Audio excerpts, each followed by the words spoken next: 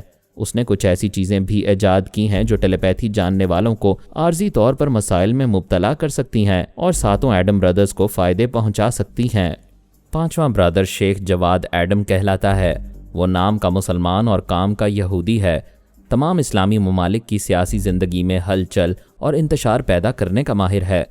چھٹا برادر جان ایڈم امریکی حکام کی کمزوریوں سے کھیلتا ہے، جن میں کمزوریاں نہیں ہوتی ہیں ان میں پیدا کر دیتا ہے اور اسرائیلی مفادات کے لیے انہیں بلیک میل کرتا ہے۔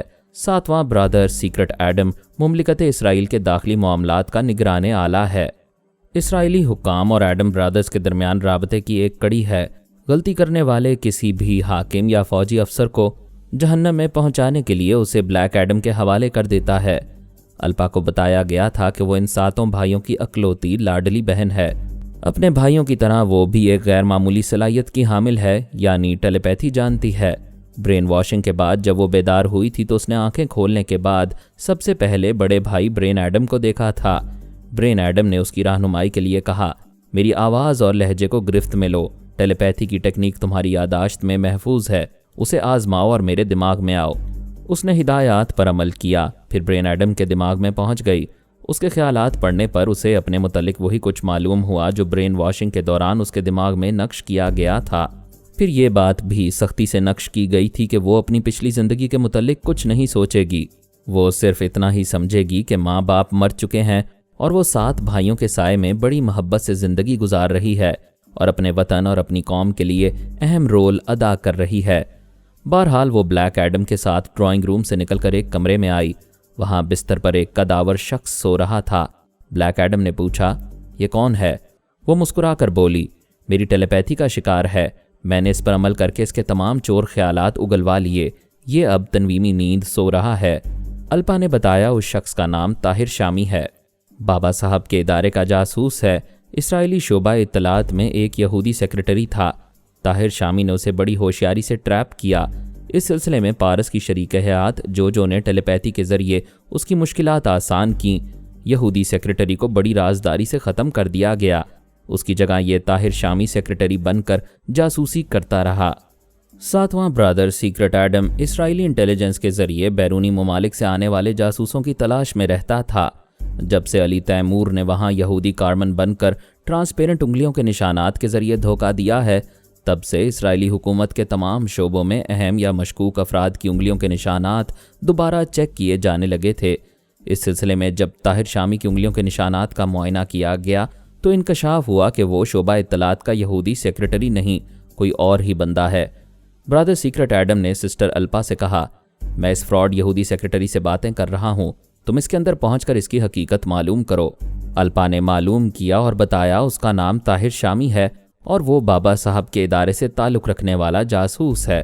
اس نے اس کے دماغ پر قبضہ جما کر اسے اپنی رہائش گاہ میں بلایا، پھر تنویمی عمل کے ذریعے اسے اپنا معمول بنا لیا۔